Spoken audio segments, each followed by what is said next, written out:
Welcome everyone to the Voice of Terminus show. I'm joined today by Lexa. Say hello, Lex. Good evening. We have Chai with us as well, who will be doing all the moderation for us today again in chat, gathering your questions and ideas on today's topic, which is raids.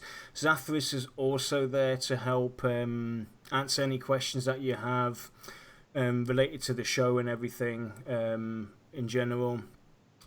And today's show is going to be all about raids. And before we kick that off and go into what we normally do, speculation and everything, we're going to bring up the official stance from the FAQ from VR on these two subjects, or on this subject, and take it from there. So, in the FAQ on Dungeons and Raids 9.1, will you be able to raid in Pantheon? The answer is yes, there will be raid content in Pantheon. That said, the majority of content is being designed for grouping, with the remainder for soloing or raiding. The next aspect of it goes into a bit more detail. What do you envision the endgame scene to be like? Classic style with inherently difficult raids, or more contemporary with many different levels of difficulty? Do you guys plan on raiding at all? We're trying to avoid the term endgame because it has evolved into something far different than what it literally means. In some games, the perception that the true game, the fun game, doesn't begin until the endgame came to exist. The reason why isn't super important and varies depending on the game, but with Pantheon you won't be compelled to rush to the final levels. First, even if you could rush to maximum level, you would be incredibly ill-equipped to handle high-end combat, because you found some way to rush, perhaps a bug, etc. Your character won't have what it needs to do well at the higher levels. Second, most content in Pantheon will be designed around grouping, with smaller amounts designed for soloing and raiding. Pantheon is not primarily a raiding game, though we know many in our community enjoy raiding. Same with soloing. It is not Pantheon's focus, but some people like to solo occasionally. Also, there is no reason why we couldn't have, say, level 20 or level 30 raids. In other words, there is nothing magical or special at the final levels that somehow allows you to experience an aspect of Pantheon that was previously hidden. That is not the case. We want the game to be fun and adventurous, finding skills and items throughout your entire experience from low to max level. Lastly, we will be launching expansions frequently enough to keep ahead of most players and raising the level cap as necessary.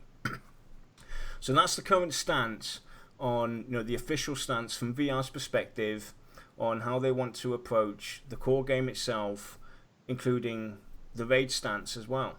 So we're going to go and talk a bit about raiding, and before we go into some of the questions and ideas and everything, Lex, why don't you give me a bit of background on some of your raiding experience, maybe talk a bit about as well some fond memory that you might have had. Well, as a lot of you guys out there know, I've kind of got this milestone in my gaming history where at first I was a bad person simply because of things in life. So I was a raid leader of one of the top guilds on my server. And we raided pretty much everything up until the end of Velius, which is where I retired from that server. We got a lot of server first and all that stuff that really don't mean much. The second half of my EverQuest career came back. I raided, but I didn't really do it super hardcore. I didn't really lead raids. From there, I jumped around into a bunch of different games, Anarchy Online, WoW, all these other ones. I did a lot of raiding in WoW. I did a little bit of raiding in Rift. So I've pretty much seen all the mechanics. I've seen all the variations that are to be had for the most part. I've been around, let's just say. I'm not up to date current in most of the top games out there right now in terms of ratings. I don't have the time, but I definitely have seen some stuff. Cool. Yeah, it's the same for me. I've led raids and been in raid forces. and it's definitely not an easy job to do, and it's definitely a different core game when it comes to the raiding aspect. There's definitely a different approach to everything, and it's been widely seen as you know, like VR have said, you know, it's what the end game content is about, and I would honestly like to see VR's perspective come into play when it comes to Pantheon, where it's something that's supported throughout the game, regardless of end game content, regardless of level, etc. So let's go and shoot off with some questions. Obviously, the most simple question to talk about and get the ball rolling is what kind of raid size would you like to see in Pantheon? Would you like to see it like be a fixed group size or raid size for raiding as seen in many games, or would you like to see different variations of this? I'd definitely like to see variations. This is something that I felt that WoW actually kind of hit the nail on the head, because you've got your smaller 10-man, which is pretty easy to get together. I think that was 2 groups. Then you got your 25-man for your larger content. But coming from EverQuest, where there were 72-man raids, I would like to see them a little bigger than 25, but I don't want to see them as large as EverQuest, because that was kind of like herding cats. You spent more time organizing than doing. So a nice happy medium, maybe 30 or 35, whatever makes sense in terms of group size, just because that gives you more room to make things even more challenging over like a 25-man. I couldn't agree with you more. I'd definitely like to see different variations, difficulty levels when it comes to the raid sizes, being like 4-man groups, 6-man groups, 2-man groups, 3-man groups, you name it, it's all spread out.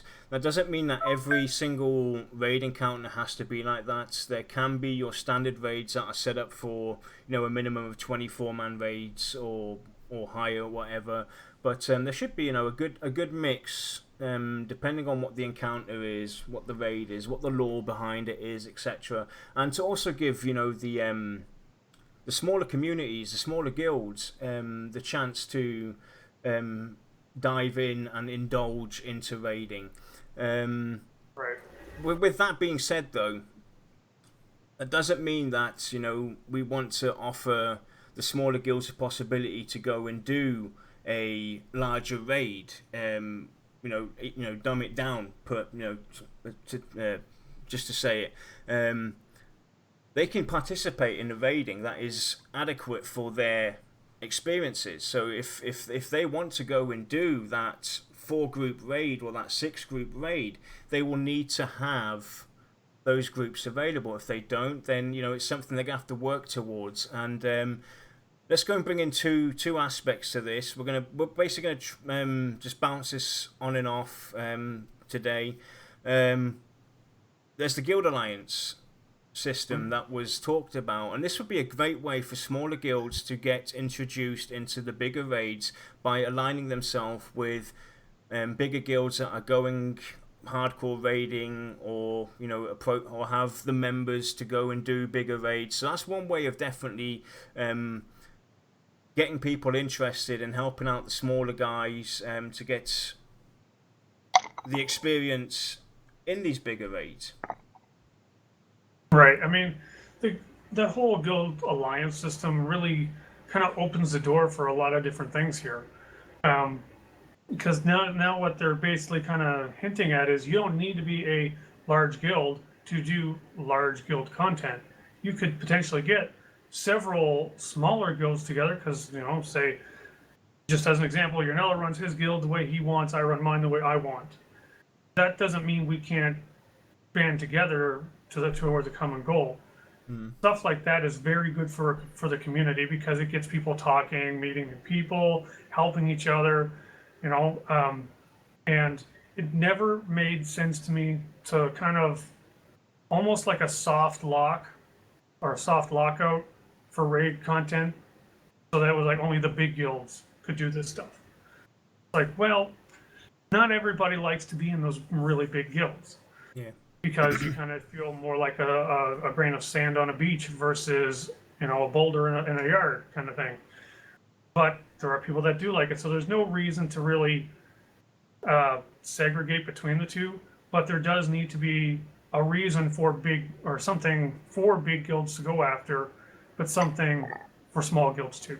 Yeah, I mean, a nice idea on approaching, the raid sizes was one that Dayork mentioned with the min-max grouping approach to raids, where you basically set up a raid where it's got a minimum of, for instance, 3 groups and a maximum of 6 groups, and depending on your play style, how skilled you are, how contested you want it to be, you could approach it that way. I wouldn't do this on every raid, but on some you could, like more on the contested raid stuff. Is where I would definitely see this working really well, where you set it up where you have a min group requirement and a max group requirement, and then off you go. And depending on what kind of challenge, what kind of approach you're trying to look for, you could go in with that minimum group and see if you can, group requirement of, let's say, three groups, and try and approach this raid encounter, or you can go in with the full 6 groups. It's definitely an interesting aspect and something that I would, support definitely. But this also being a part of the mechanics only, not a requirement for every raid, something that they could mix up and, put it wherever they see fit. Right. When you're talking about min and max groups for a raid, for a specific encounter, the developer in me is sitting there going, how do I enforce that? How do I, give access versus this one? Or how do I balance it between 2 different raids, etc.? We're not going to get into that, because this isn't our place to really impose that kind of stuff. VR will handle that stuff the way they see fit if they do something like that. The only thing that I would like to see, if there is a min-max group size or raid size for any particular encounter, is if you go for the min, you should get a higher reward versus the max. And there should also be an average level, because say this encounter is designed for 4 groups minimum, but as many as 6. Well, that's not going to be the same if it's all level 20s versus all level 40s versus all level 50s. So you have to also reward based upon how many groups, the average level, all that good stuff, but bring it into play somehow, because there are people that, especially like for open world or contested areas, they're going to walk in with max level characters just because they can. Because in their eyes, it's going to be a case of any loot is better than no loot. Or you could, pull a page from my bad back in the day playbook and kill stuff you don't even need just to make sure your rivals can't get at it. There's a lot of stuff to consider. Oh, definitely. When it comes to the raid mechanics, there's a lot to go and look at. Let's go and talk about raid designs. Now, what kind of raid designs? How would you like to see raids be designed? Anything shoots a mind that you would definitely like to see, be it, for instance, your traditional raids where you go in with your groups and they have their different scripts, and then you go through it. Would you like to see puzzles added to the mix, maybe things to unlock and stuff like that? I would like to see a very broad spectrum of mixture here. I mean, there's nothing wrong with traditional raids. Sometimes you just want to go in and kill stuff and feel like you accomplished. That's also a good way to introduce new people who are new to the raiding scene. Don't give them something super complex for the very first time they're going to get into a raid.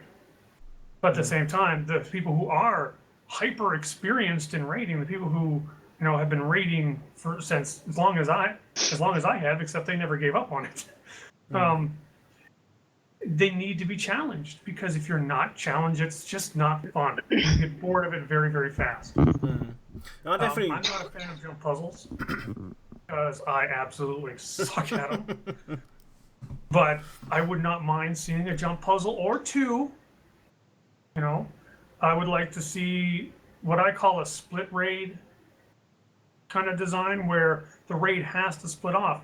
These guys have to go down this corridor, take out a boss so they can hit a switch so that this door opens up and they go in there. They take out another boss, they hit that switch, and now all of a sudden the main door opens up. You know, I know that's not a very good idea, but it's just off the top of my head.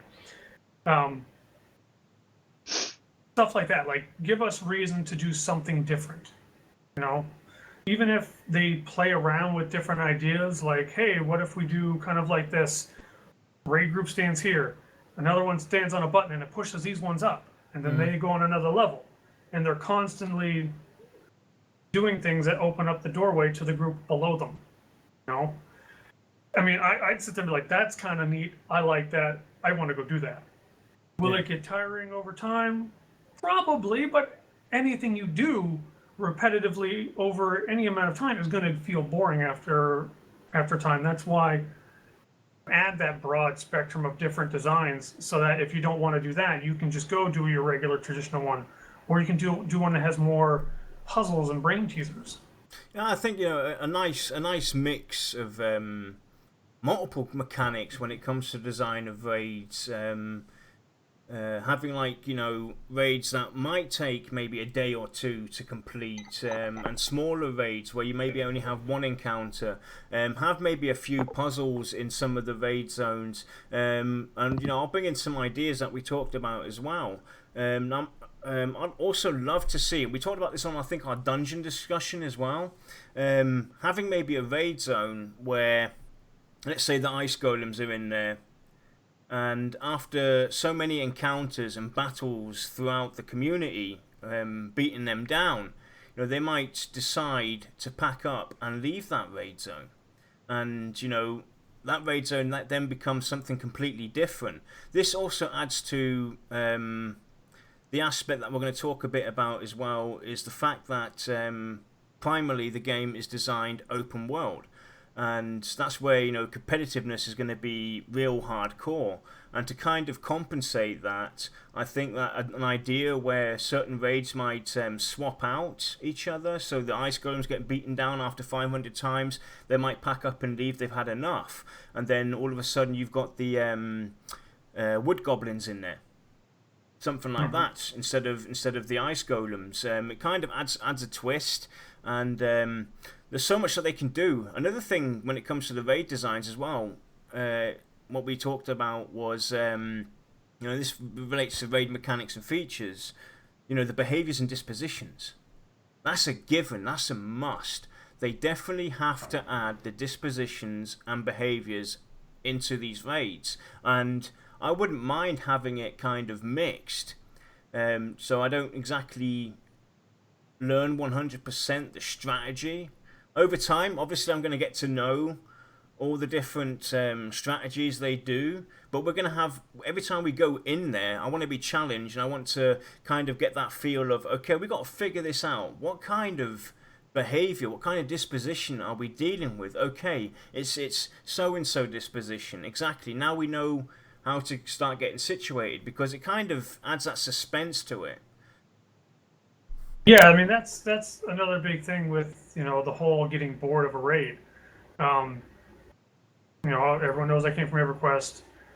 I've run Lord Negafin, Lady Vox, you know, most of the Planes of Power stuff, just dozens and dozens of times where you're just like, oh God, I don't want to do it again. And if you change up the behavior, it's not the same anymore. It may look the same, it might be the same models, it might be the same creatures, but they won't act the same, which gives you a different experience, which goes a very long way towards not feeling that boredom or that burnt out feeling that creeps up on you. You know, another, you know, like I just said already, mentioned, you know, the instancing versus non-instance. What's your take on that? Because as we know, the world's going to be pretty high on being open towards dungeons, raids. The whole game's going to be widely open, and there's going to be minimum instancing. How do you see this working for raids? Would you prefer to see maybe a mix towards this? Personally, I think a mix is the better way to go, for a couple of reasons, actually. In EverQuest, they were all, well, until I quit, it was primarily open world, which meant that anyone could just run in ahead of your raid that's forming and take out what you were after. It was a real crappy move, but it happened a lot. There was just nothing you could do. The only thing they started to do later on, before I actually fully retired, was, people were using forums to organize who had what zone at what time, just to kind of make it simple. But there was nothing to really enforce it. It was just a matter of being polite. Mm-hmm. While I'm not saying that wouldn't work today, I'm saying that it's not going to be as easy as it was back yesteryear. Mm. I mean, we've got a lot more people in the MMO industry now, just players. That number has skyrocketed. But the percentage of not so great people still remains the same. We'll say it's like 2%, So instead of having 300 bad people from 20 years ago, that number, though the percentage is still the same, it's like 30,000 now. So you're kind of more likely in a way to get caught up in that. And that's what has me worried. I'm like super, super worried about how the open world stuff is going to happen. Because while the hardcore raiding guilds should be allowed and to progress at their pace, there needs to be something to keep them from stepping on toes of people who are just like, just getting into it all. I don't know how they're going to do it. Not even going to try to guess how that's going to happen. Well, let's go and bring in some ideas towards this as well. We will. Yeah. But the thing with, like you said before, like raids that last longer than a day, long duration raids. Open world, you're kind of taking a huge risk there, unless you're doing extremely outdated raid content. Because you could get halfway to the last guy, and then you come back 2 days later, and it's been cleared out. There's nothing to save that for you. Whereas if it's instance, there is a way to save it. But there is a downside to instance as well. Instance basically means that you are taking a risk of throwing a monkey wrench into your item economy, because you're getting more of this high level gear out in the world a lot faster than you probably intend. Whereas with open world, you pretty much know how fast that gear is going to get out in the world based upon things like spawn timers. Yeah. I mean, I kind of see it similar to what how you see it, a good mix. When we talk about the open world, you've got, for instance, world bosses that you can put out in the open. Then you've got your dungeons and your raid zones inside those dungeons that are competitive, and having instant raids, you could relate that to maybe raid perception, raid lore, raid quests. Relate that to that aspect of the game as well, where you have a minimum of for your raids, where you have a quest that you go into it. And I don't really see anything wrong with having some areas instance, because at the end of the day, once you've got that group constellation together, regardless of being in the open world or not, it has nothing to do with the social aspect anymore, because the limits have already been met. You've got your maximum party together, you've gone into that dungeon. The only advantage you have is if you wipe, that there might be another raid force nearby willing to revive you and stuff like that. But that for me kind of is like a thorn in the eye, because if I want to be challenged, if we wipe and we have to go through it again, that's the pain, that's the punishment for us wiping. Having a fallback plan, because there's a group further back, and then again it's the same with arguments towards you work your way down this raid dungeon, and all of a sudden you get to the end boss, and there's already a raid force or two already standing around there, having a go at this encounter. You've spent a couple of hours running your way down there. There's nothing wrong with that when it comes to the contested open raid aspect of it, but I think for some of the raids there should definitely be some kind of instancing, and there's definitely ways to do this where it's still technically open to the public, but it's something you're going to have to achieve first. You might have to find a key or a scroll to unlock a magical door that leads to the raid aspect of the game, or the raid area of that dungeon, and there's stuff like that they could put into the game, and it's definitely something I think a lot of us are kind of concerned with when it comes to the raiding aspect, because that's going to be for the most part a lot of people's vision is the raiding aspect of the game. Even though, you know, VR clearly stated that it's going to be a part of their game, but it's not their main focus, it's still going to be pretty important to the game and definitely very interesting to most of us. And I'm going to bring in an idea that Dayhawk again presented to us, is maybe in some raid areas, some raid zones, you have like a monument for the raid bosses. How he envisioned it and described it was basically you have this monument that, let's say, has north, south, east, west. Just as an example, to make it simple. If it's basically, if you look at the north, it's highlighted red. There's already a raid force or a raid group engaging in that encounter. If it's kind of like on the west side, it's grayed out. That means that raid encounter has been destroyed. If it's green, for instance, it means that raid encounter is still available. Something like that to add like monuments, so we as a community can come together and see what's going on where, and not kind of butt heads. That's definitely an approach that one can take to the open aspect of the game. And I mean, at the end of the day, it's going to come down to communication. There should be challenges, but it shouldn't be something, because the way I see it, the hardcore guilds are the only ones that are really going to profit from this. Is, you know, the competitiveness is going to be mainly between them, whereas the casual raid forces, the smaller raid forces, they're never going to be able to compete on that level or even have a say in the matter, because you'll have this huge raid force just rush by them. You know, you've got this small community engaging in trash and everything, and then this other raid force that have, you know, established themselves, got the manpower, just rush forward and beat them to the punch, and it's kind of a kick in the head.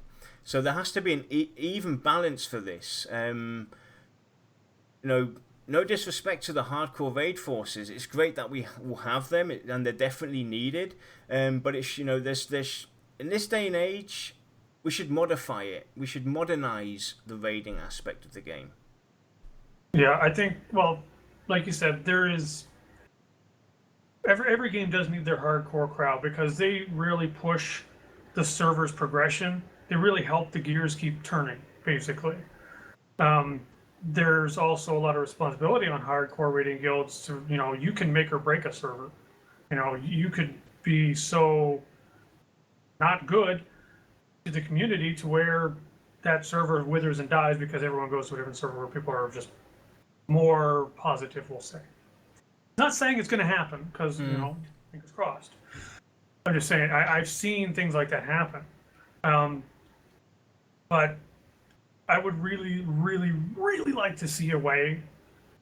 I'm not even going to try and think of it, because I don't even have anywhere to begin. Again, I want to see a way for a casual raiding guild to actually be of some assistance to a hardcore raiding guild. Nothing major, you know, just something's like, hey, we need someone to do this so that we can do this. Help us out. Most people are like, yeah, sure, you know. Another idea from Ark was an approach towards boss on boss. You know, basically meaning that the raid forces would only be able to progress and move forward based on certain linked boss kills. So kind of picture it like a cartel. The raid force or the raid encounters, you got the main poncho somewhere in the middle, and around there you got all his little minions and everything, and his commanders and his leaders and whatnot that have their own little communities. And basically and this could definitely work as a side system as well towards maybe more of the lore-driven content where you have to basically progress through a certain structuring by boss. So you start off with maybe the ice golem. You have to go and destroy the ice golem. Once you've killed him, that will unlock, the tree goblin king. Once you've killed the tree goblin king, that will unlock the serpent snake, and so forth and so forth. So it kind of brings you through different stages, and it's something that everybody has to kind of go by. And I think this would be a great way as well to give the hardcore raiding aspect a kind of like a separate approach to the raiding, and as on the side they have goals, that's their competitiveness. Who's going to be the first to go and kill that boss, and then go to that boss and go to that boss? That's the way I think that would definitely help the hardcore raiding forces have that challenge, that competition that they want to engage in. Who's the best raid force on all the servers and this and that. That's definitely a cool way to approach that, and it also works for people that have never raided before, maybe. To get them interested into it. Yeah, bringing up like that, like say it starts off with ice golems.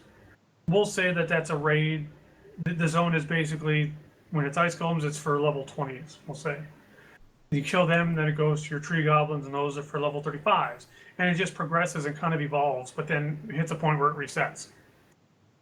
I think that would be something that is actually kind of nice. Simply because the hardcore raiding guild doesn't want to go in and have to clear this over and over and over again just to get what they want. It would also give them a reason to move off to another area that has the same kind of system.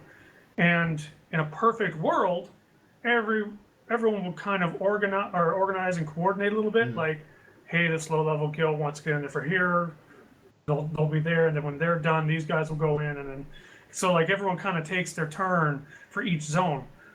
But again, with that, it's a thing of there needs to be a lot of options. There needs to be a reason not to keep coming back here over and over and over again. Be it the reason it changes inside or the design changes or whatever. Give me a reason to not just sit in this zone every week that we raid. Because if I'm a casual raider, I'm only raiding once a week. I don't want to go to this particular cave every week, kind of thing, And it will also help spread out the raiding population around the world. Because nothing's cooler when you see a raid force running by you. You're just like, whoa, look at these guys. Yep. Cool. Before we kind of move on a bit, there is one question I saw in chat that I don't want it to slip through the cracks because it's really good. It's from a Rage Killer 123. Said, I hope they tie in the climate system into some of the raid bosses. Have a raid tier system that when you beat a boss, get a buff, and will not allow you to enter without death. Just a thought, and I like that idea too. Yeah, we kind of touched on that as well. We were talking like the climate system. Yeah, not just I'm talking about the aspect of the tiering. Because there was, we had a discussion before. Obviously, we do the shows. We sit down and talk, and we were talking about the progression of raiding and the approach that VR are taking. Why should raid forces enforce that and go that way? Well, we kind of got to talking about what if, for instance, that level 20 raid dungeon. After you've killed the encounter, he might have an item or a certain buff that is needed later on down the line for the end, let's call it the end game evil monster on Terminus that you have to destroy. And you can basically go through the tier progression raiding. So you've got your level 20, your level 30, level 40, gathering all these items. And these items at the end, or buffs or whatever it's going to be, would be something that would help your raid out. It's not necessarily something you can, you have to do, but the option is there, and that gives you a reason to go and seek out these in-between raids and, approach it that way. And the same with the climax system. To kind of touch onto that and bring that into the effect, into the mix as well. Another idea from Ark was, what about certain raid bosses also having involvement in the acclamation systems? Mm-hmm. I mean, that just adds a whole new layer of fun to it, in my mind. When I was leading a hardcore raiding guild, the raids got boring pretty fast because it was just the typical, oh look, tank and spank, oh look, tank and spank, oh look, tank and spank with the one ad, kind of thing. And adding additional layers to the encounter of things that doesn't even have to be necessarily like super important to worry about. Like it's not a do or die thing, but it's just one more thing to add to it. It kind of mixes things up just a little bit, It eases you out, it gives you the option to approach that end content raid a little easier with the help of, said items or whatever. But it's definitely not a requirement. We're not saying it should be a requirement, but it's something that you could pursue to do, and it kind of balances out the game's progression as well, because VR have stated many a time that there should be no rush to the end content. Right. And with that approach, it makes me so happy to hear that. But again, with the acclamation system, adding that quickly into the mix again, I actually really think that's a cool idea. Having maybe, you could have like world bosses come into the mix, and all of a sudden, Avendir's Pass is now scorched. You have a scorching climate in there. Now you're on your way. You're not raiding. You're with your group. You're doing something. You're heading back to town. You get into Avendir's Pass, and your feet start burning. You're like, what the hell's going on here? And that's where, for instance, raid perception could kind of come into the mix as well, and add that little twist to it. So we haven't really talked about raid perception. I just threw this into the mix today. Haha, surprise, is what we do. But it's definitely a cool thing, and also inside dungeons as well, having like the acclamation system or the climate even. Those that purple thing in the air. It was that's what they were calling the climate system, right? That purple thing that slowed them down in the second stream when they're trying to walk through. Oh, that was one of the crystal. Yeah. They walked through it. It was dotting them and slowed them at the same time. So yeah. I definitely think you're calling that just like an environmental. Or, whatever it's called. You guys know what I'm talking about. I'm sorry that I don't have the term ahead. But those systems should be a given, that they are automatically imported in some of the raid designs or dungeon designs where this comes into effect, and exactly, not just for access and stuff, but you could have it just be there, and it's something that it's an obstacle, and it adds a level of difficulty and a twist to it. I definitely would love to see that happen. Yeah, I mean, and sorry if I did this wrong. Hodstock Tony. I mean, he's saying like. EQOA plant disease, the first boss you kill, the Queen Stinger, you needed to use that to spawn Burtox. That's basically another limiting factor. This boss has to be up so that you can item to spawn this boss, which is basically just a trigger item is what I call them. There's also like, the access keys.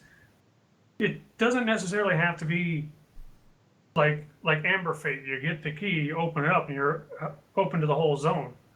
What if you open up the door? You have access to the grouping section, and from there you got to do a quest or perception or whatever, and that opens up the door to the raiding section.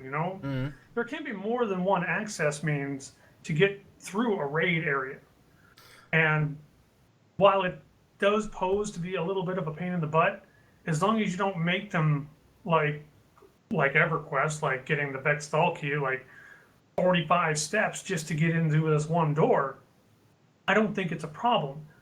It's just you can make it hard, but only be 3 or 4 steps without having to make it take me a month to get in this one door to go to the next set of bosses. Just give me 1 second. I'm just adding something real quick here to bring up later on. It was an atmosphere. Thank you, Zathris. I mean, another thing I would want to touch on as well when it comes to raids and the shards. I could also see maybe raiding content be part of the developers' core release of updates and adventure packs and stuff like that. As basically follow-ups or pre-driven stories to lead to what could possibly come in the next expansion, or have like world events happen where you might have to go out and conquer a certain raid mob or a world beast or whatever to unlock the next update for whatever lore they want to kind of release. I would definitely love to see something like that maybe happen, where on our server we don't conquer that world boss, so our world's slightly modified, so they basically they pop the servers down. We haven't destroyed that monster in Avendir's Pass. The earth is scorched. The servers come down after the time has run out or whatever. Could be a couple of days or whatever, a couple of weeks that he has to be defeated, depending on how strong they want to make him. And then they bring up a brief update. Now our server A, Avendir's Pass is scorched. We have different encounters in there. Whereas maybe on server B and server C they conquered him. So they might have unlocked certain key events regarding raiding or whatever, or regarding some bits of the lore where we haven't. That adds for an interesting aspect towards the variety of what's going on throughout the world of Terminus. Everybody's going to have their own different story and own different feel to the approach of the game. So it's like I said with the experience that not everybody's experience should be the same, and it goes with the raiding as well. So add that into the twist and the mix. I think that would be pretty cool to see as well. Yeah, like one of the things that really got me excited about a lot of games were stuff like server-wide events where everybody worked up to unlocking something. I also got really excited when you would see free content updates where it was like, oh, we're adding a new dungeon, or we're adding a new raid zone, or we're adding a new questing area, even if it was a hub. And my thought was that what I would love to see is when you actually making updates for your game, like your little patches, don't do such big ones, just do a little bunch of little ones, but have them dropped on a trigger. So your patch doesn't go live until this giant fire elemental dies. Well, then this patch goes live. And now this can do whatever you want. It could be it adds new spells to classes. It could be add a new class. It could be add a new race. Whatever. Or it could just be, well, now all of a sudden because the fire elemental's gone, oh, maybe there's a volcano there now or something. Just an environment update. Because stuff like that is what makes the game truly feel alive and less of a cardboard set. So before we go into answering some of the questions from chat, there are still some things I want to definitely bring into this discussion. We won't have time to cover everything today. We will definitely be doing a second and maybe most likely a third show covering this. But there is definitely one thing or two things actually I want to touch on.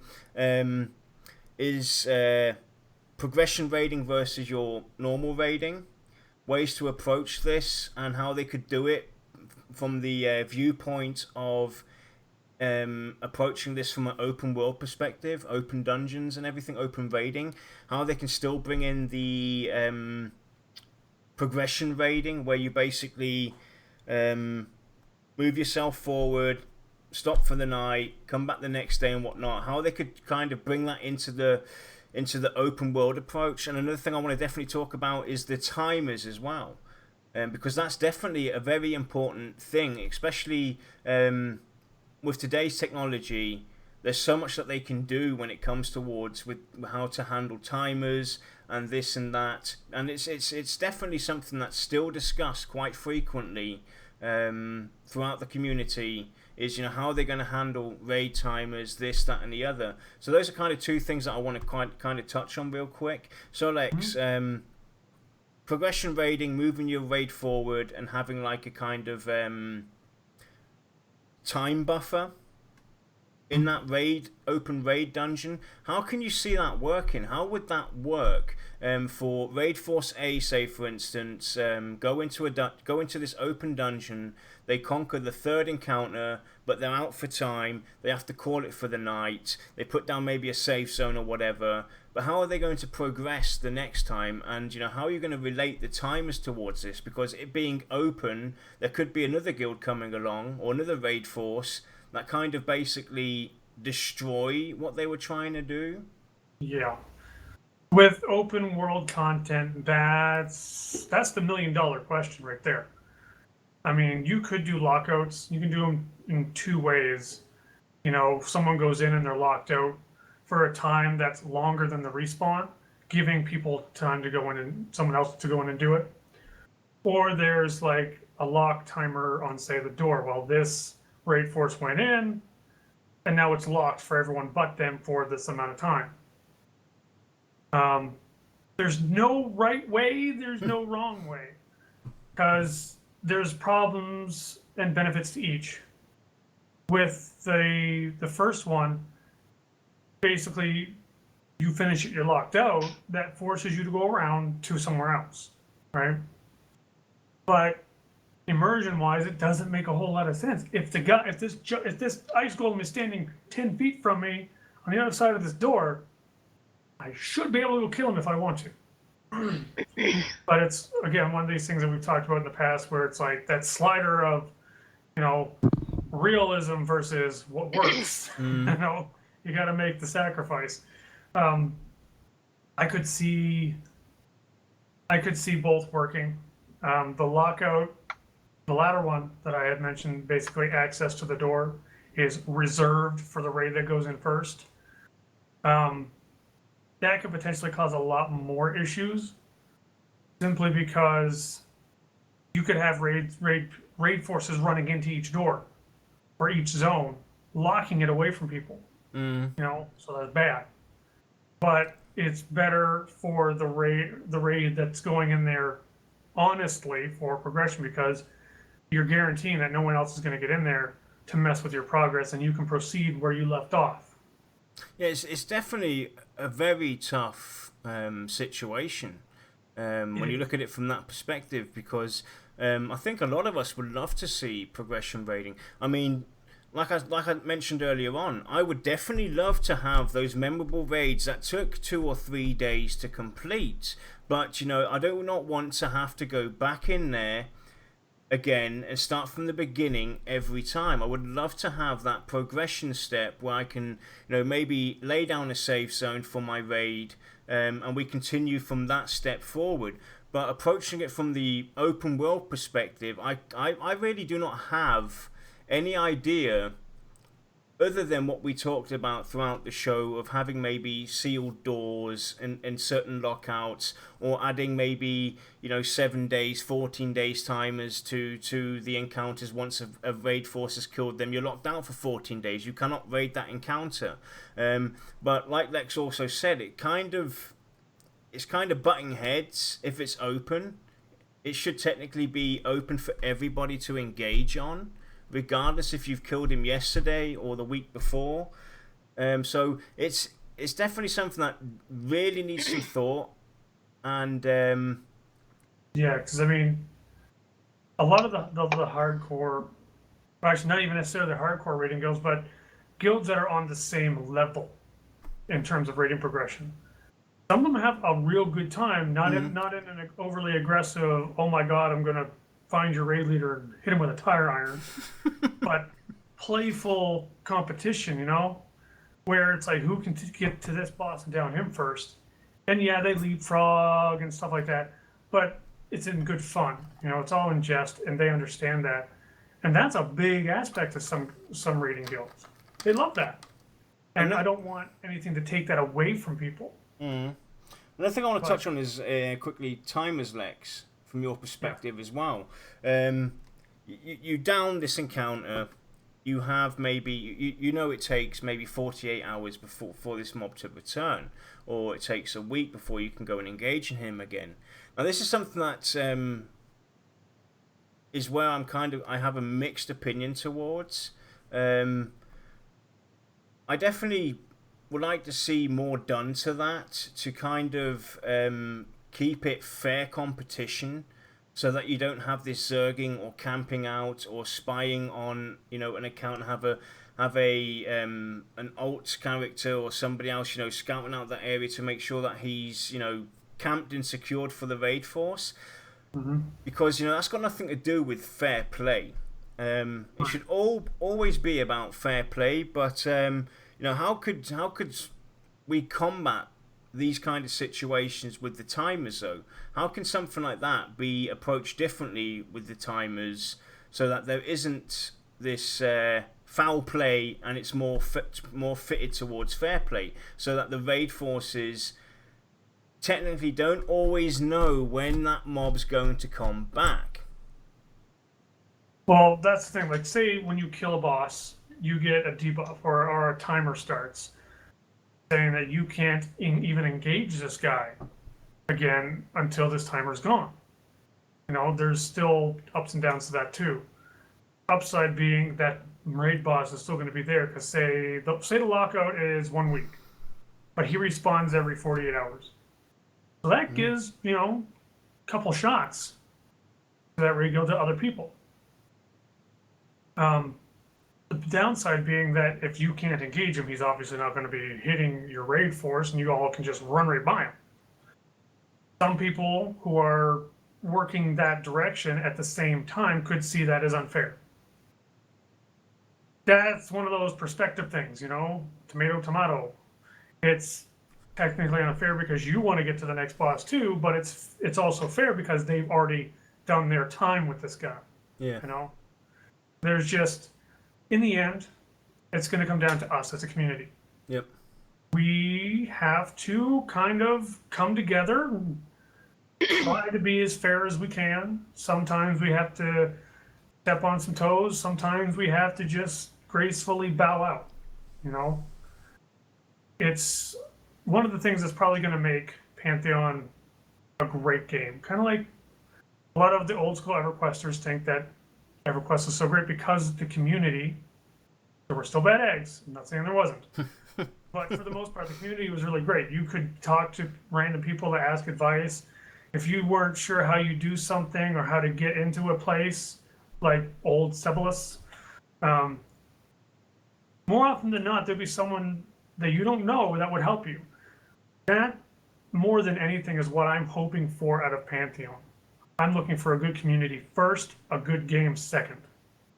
Yep. So it's on us. So before we move on now, like I said, we're going to have to basically wrap this one up, and we're going to go into the questions in a minute. I just want to quickly bring up our show calendar for you guys. We finally got that sorted, and then we'll go into the questions that were, you know, throughout chatting, and quickly talk about them. So I'm going to bring up the show calendar.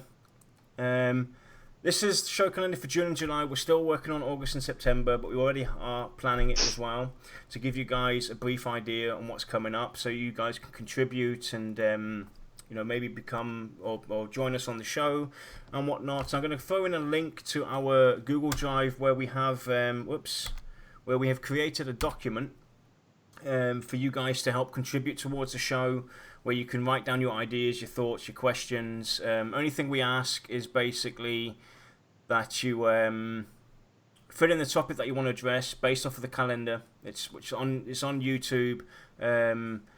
On Twitter, it's in the forums, it's on our website, so there's definitely ways to get a hold of the calendar and see what's coming up.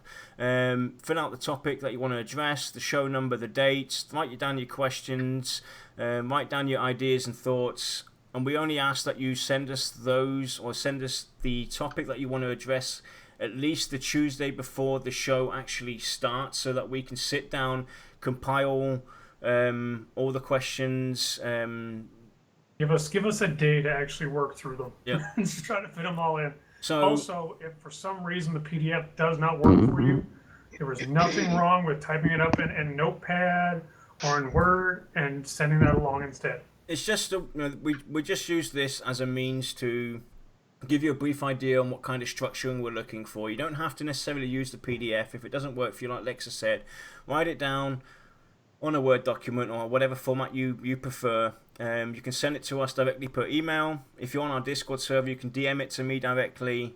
So there's definitely multiple ways. I'll write you down my email address real quick. And as you can see, the next show will be talking about the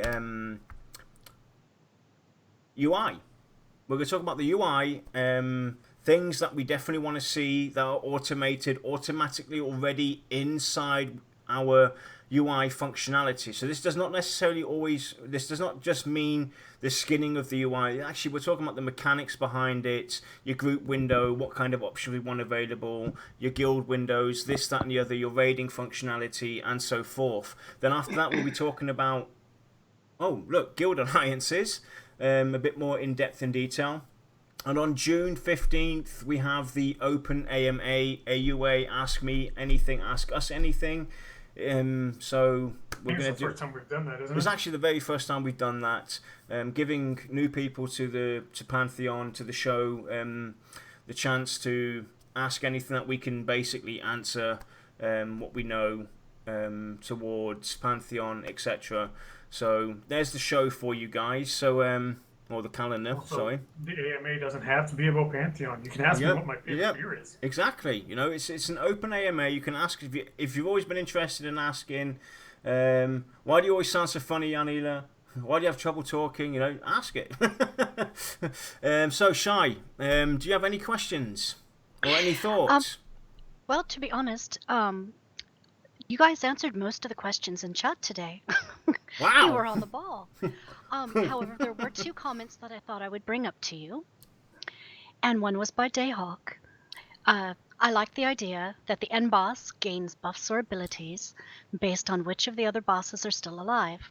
Killing the other bosses doesn't weaken him per se, but more along the idea of you are breaking his or her forces. Mm-hmm. I like that. Yep, definitely. Because say there's a spot where several bosses are optional. There's no loot to be gained off them that will benefit your raid. You may still want to take them on simply because, oh, this buff on the end boss really makes him a SOP, you know. So you take him down, which again adds items to the economy, gives maybe someone who's not super familiar in your raid a little more experience, more just experiences that people bond over, and then you go for the boss and makes your day a little easier. But if you want the extra challenge, you go ahead, you skip that optional boss, and you go take on the big guy, and he's still got like that real pain in the butt ability. Cool. And the other? Oh, okay. I thought Lex basically nailed it. I don't have to. Okay, I was being nice and actually waiting for you. Killer H123 asked, "What are your thoughts on events like Carafim, aka the Sleeper?" That was the event where it was bugged, right? Where he technically wasn't meant to be destroyed, but you could engage him or something. Is that correct? The first time on a server that you basically awoke him, he would go zone to zone and kill everybody. Oh yeah, definitely. I love that. I want that. It was a pain because I was on my server when that happened. I ran like crazy because everyone was saying, "Oh, he's here! Oh, he's here!" It's like I'm running as far away as I can. That actually reminds me of my very first raiding experience, non-raiding. This was actually in the early days of EverQuest 2, in Thundering Steppes towards Ruins of Varzoon. They had this big, massive ball of sorts roaming around that entire zone. And he was kind of bugged, and he would basically sit on top of the entrance of Varzoon, and you could not get in there because of the aggro range that he had. I mean, this ball basically took up a good portion of that area, but his aggro range was like, almost the entire zone. So we had trouble getting into Varzoons, and it took a huge raid force to actually come along, pull him away, get their ass handed to them because he was kind of bugged and everything. He was like overpowerful. That was actually one of the most funniest engagements I had, because I log into the game not thinking to myself that, it's a wonderful day, let's go and do some Varzoon runs, because it was, that was the time back then, and we couldn't get in for hours. There was no raid forces around. There was, nobody. There was no GMs around to help us out, and it took us literally hours and hours trying to figure out how we're going to do this, and it was pretty fun. A bugged experience that turned out to be a memory that I'm sharing with you guys now. Yeah, that's the thing. All of these events that are very infrequent, GM events, world events, whatever, as much of a pain in the butt as they tend to be sometimes, whenever you are relaying the event to someone else who wasn't there, you tend to glaze over the bad parts and you only ever talk about the good stuff. Like, oh my god, this raid boss, he hit the tank and he went flying across the map, and it didn't talk about how you died 17 times. I can tell you actually about one of my most shameful raid experiences as well. It was actually in my early days of raiding, fairly new to the whole concept of raiding, and I accidentally, at the end boss, evac the entire raid to the beginning of the zone.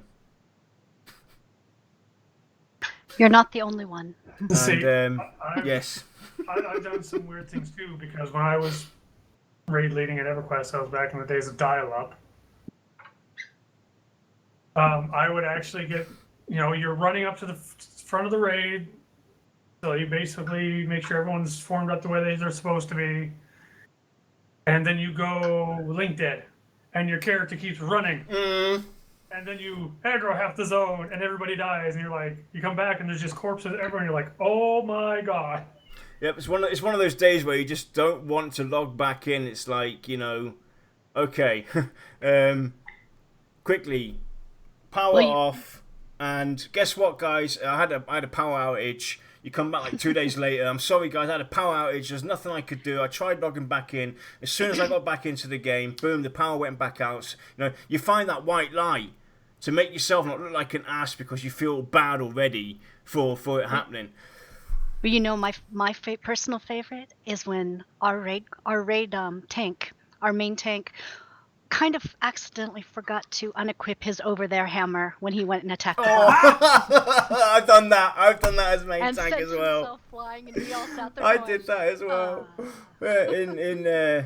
In Jars Up Waste. We went into, actually it was Vision's Peak we went into, and I'm tanking this raid mob. I pull out my hammer, forgot to re-equip, and I had the over there, and I'm beating down on him, and all of a sudden, I port away, the raid wipes completely, and I'm back in Kunak. It's like, shit! Damn! Yep. Yeah. Things to quickly note, Lex, before you carry on. Things we're still going to talk about on the next raid discussion. Raid loot versus crafted items. Crafting and raids. And other stuff, but those are two things that we couldn't bring up today. Was talking about the crafting aspect of raiding, and obviously raid loot versus crafted loot crafted items, and talking about pack ponies maybe. Yeah, so those are some of the things that are definitely going to come up, and crafted items dropped from raid mobs as well are some of the things that we kind of left out today because we've already over exceeded. So just to quickly inform you guys what's still to come up, and if you have anything else that you want us to address, like I said, use that document or your preferred method, send it back to us, and we'll definitely bring it on and talk about it. So Lex, go on, you were saying. As I say, to me, raiding has always been more of just a large party. And I don't mean that as in a group, I just mean it's a party. Everyone's having a good time. Most time people are actually drinking, you're chatting with people. It's just the fact that you're beating on this gigantic monster or whatever. That's a secondary thought usually. It's just, and it's very funny how I look back to how I was and then how I ended my MMO career, at least on EverQuest. You know, big pain in the butt kind of guy, where I took raiding super serious. Like, we need to down this boss tonight or people are getting replaced. I went from that kind of mentality to a more casual one when I came back out of my early retirement. And it was just about having fun and relaxing and chatting with people. And I had so many good times with people. Oh, I mean, not to put down hardcore raiding, because I still look back at it fondly. But when I started socializing more, and it could have been just not leading it, that made it so much more enjoyable to me, where I made friends I still talk to today because of it. You know, I just want to quickly bring something up that throughout the time of raiding has become somewhat of a cult factor. I think we can all relate to this when it comes to raiding. I'm going to bring it up on the screen right now. As you can see it already on the screen. We all know that Anoxia wipe animation raid.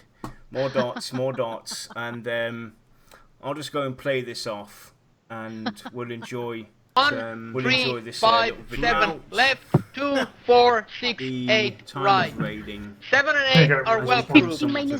A cult factor. Okay, listen, fuck I up. think we can all relate You are to going to this, when DPS it comes to very, raiding. very I'm gonna bring it up on slowly. the screen right now. As you can see it already Now. on the screen. And by We slowly, I all mean know fucking that slow. Anoxia wipe animation If raid. you get aggro, More it dots, means more you're going to lose dots, and, 50 DKP I'll just go because and you play didn't this know off, what the fuck to and do. we'll enjoy. And watch the we'll 3, enjoy this 5, video 7 out. left, you get kicked into the well, 8, you lose 50 DKP again, or well, for not being where the fuck you were supposed to be. Okay, listen, fuck up. There is no aggro. You're going to DPS very, very slowly. There's some shit about an aggro reset now. People don't know how to. And by slowly, I mean fucking slow. After 2 thunders, you can basically get aggro damage to it. You're going to assuming you know how aggro works and you don't know what the fuck to do. Okay, nuke it, dot it, and watch the 3, 5, 7 left. You get when it invades the well, nuke it as hard as possible. 7 again. You want to get down where the fuck you were supposed to be. Have dot up, fuck up. There is no aggro reset. DPS, 2 rolls, very, very shadow pain, shit about Warlocker now. People don't know and by everything, I don't see enough after 2 thunders now. You get aggro, dummy, or DPS, assuming you know how aggro works and you don't know what the fuck to do. Okay, nuke it, dot it, watch the 3,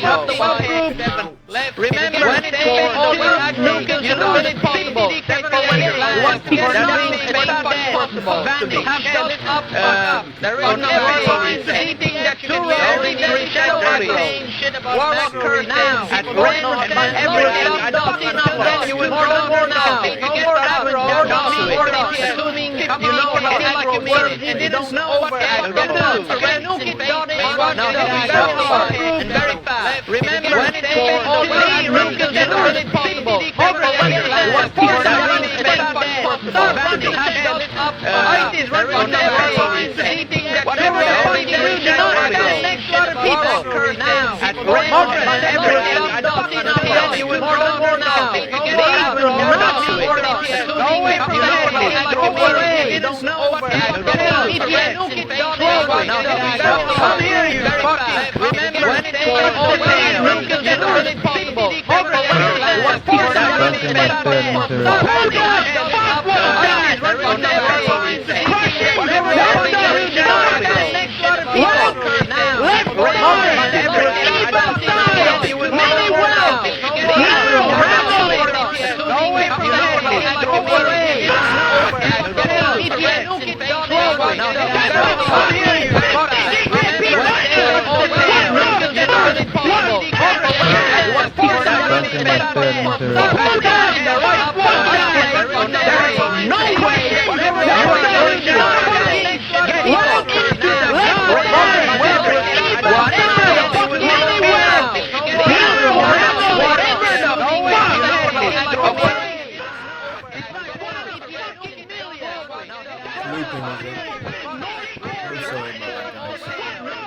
Anyway, that is definitely one of the most fondest videos, and actually, if you ask me about World of Warcraft, it's the first thing I think about is that video. It's definitely, that's definitely the wrong way to go about it, but it's a classic. That's definitely a classic video, and we'll leave it at that. And we'll definitely see you all next time to talk about, like I said, crafting and whatnot, and much more related towards raiding,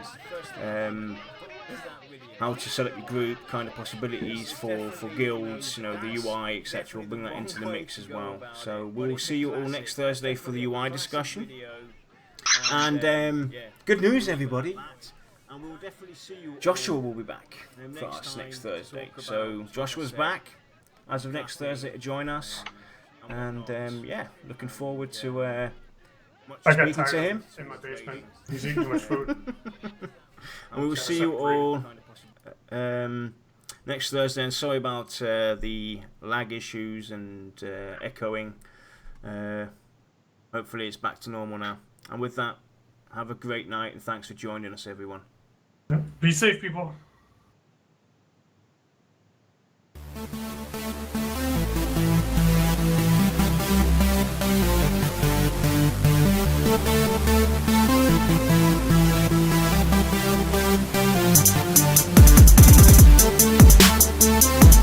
back.